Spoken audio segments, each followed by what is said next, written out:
Terjemah Al-Quran metode 40 jam Istiqlal untuk memenuhi ujian akhir semester mata kuliah terjemah Al-Quran dengan kelompok 3 yang beranggotakan Mahla, Fira Maulana Rahma, dan juga Febrika Eri Rahmawati. Pendahuluan, turunnya Al-Quran ini ialah sebagai petunjuk bagi umat Islam. Karenanya, Al-Quran tidak hanya dijadikan sebagai bahan bacaan, akan tetapi juga perlu untuk kita pahami baik secara makna maupun isi kandungannya juga. Akan tetapi, kebanyakan masyarakat Indonesia ini tidak ahli dalam berbahasa Arab, sehingga mereka mengalami kesulitan dalam memahami isi makna dan juga kandungan yang terdapat di dalam Al-Quran. Untuk itu, muncul berbagai macam metode penerjemahan Al-Quran yang mana gunanya untuk memudahkan para masyarakat dalam memahami isi kandungan di dalam Al-Quran. Dan salah satu metode yang dipakai dalam menerjemahkan Al-Quran itu ialah metode 40 jam Istiqlal, yang mana diharapkan dengan adanya metode 40 jam Istiqlal ini para masyarakat dapat memahami isi kandungan Al-Quran. Pembahasan 1. Pengertian metode 40 jam Istiqlal. 2. Penerapan dan cara pembelajaran. 3. Kekurangan dan kelebihan. Dan keempat, penutup. Langsung saja kita masuk ke pembahasan terjemahan Al-Quran dengan metode 40 jam Istiqlal. Yang pertama kita bahas mengenai pengertiannya dulu. Jadi terjemah Al-Quran dengan metode 40 jam Istiqlal ini adalah suatu metode untuk mempelajari terjemah Al-Quran sekaligus dengan bahasa Arabnya juga, dengan cara yang simpel, mudah, praktis, dan dapat dipahami. Dengan metode yang menggunakan sistem 40 jam ini, diharapkan para peserta atau masyarakatnya dapat menguasai satu kajian materi tertentu dalam setiap jenjangnya yang dapat dijangkau dalam alokasi atau kurun waktu 40 jam pelajaran. Sebagaimana materi-materi kajian yang lain, kajian terjemah dengan metode 40 jam Istiqlal ini dapat juga diberikan satu kali setiap minggunya dengan alokasi waktu atau pembagian waktu sebanyak 90 menit per 2 jam pelajaran dalam 20 kali pertemuan setiap jenjangnya. Dengan itu, setiap jenjang bermuatan 1 juz Al-Quran.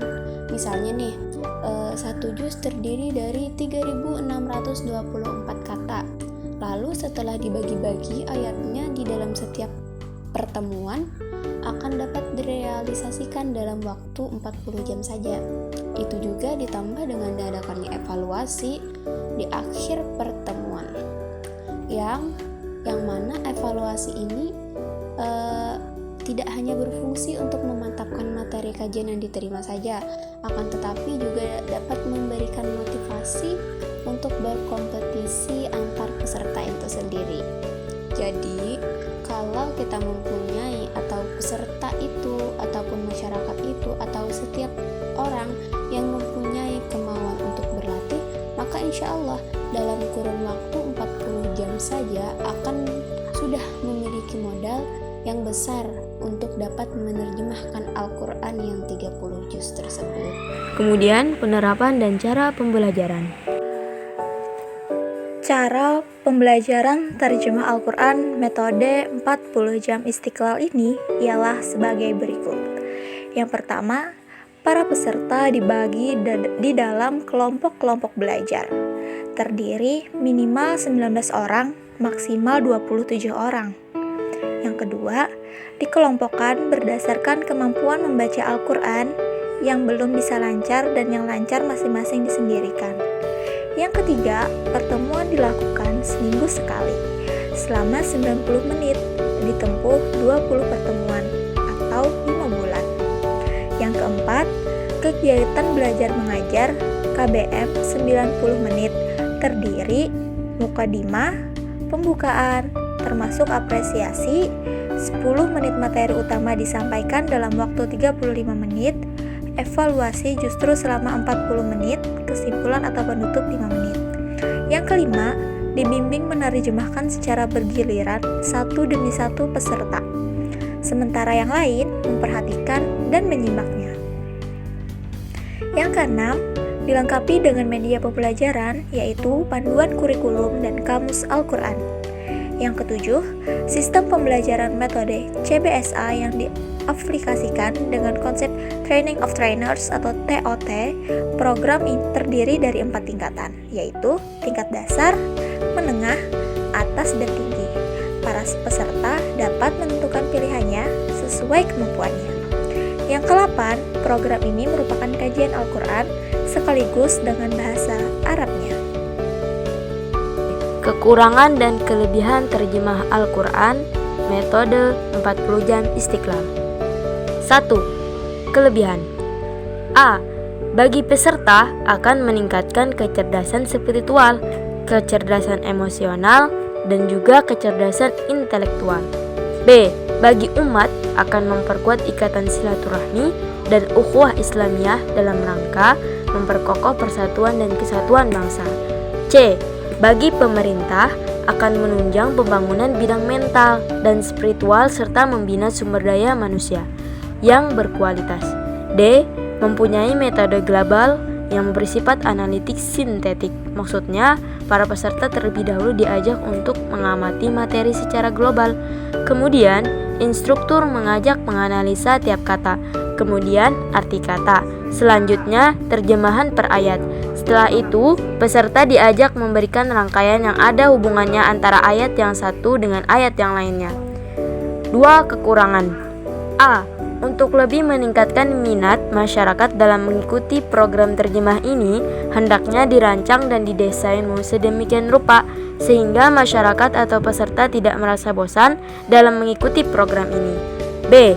Kurangnya kualitas dalam artian materi, metode, instruktur, dan waktu penyajiannya perlu lebih ditingkatkan kualitasnya. C.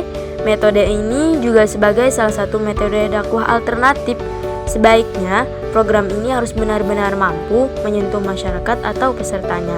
Nah, itulah tadi beberapa kelebihan dan kekurangan dari metode terjemah Al-Quran 40 jam Istiqlal. Penutup. Nah, jadi terjemah Al-Quran ini metode 40 jam Istiqlal yang sudah dijelaskan tadi. Nah, pembelajaran ini diterapkan setiap 1 kali seminggu dengan alokasi waktu 2 jam pelajaran dalam 20 kali pertemuan setiap jenjang atau paket. Nah, ditambah dengan diadakannya evaluasi di akhir setiap pertemuan guna memantapkan materi kajian serta memberikan motivasi peserta. Harapannya, semoga dengan adanya metode-metode dalam menerjemahkan Al-Quran ini dapat mempermudah dalam memahami makna dan ini yang terkandung di dalam Al-Quran, sehingga benar-benar menjadi petunjuk serta pedoman bagi masyarakat muslim, terlebih masyarakat muslim di Indonesia. Sekian dan terima kasih.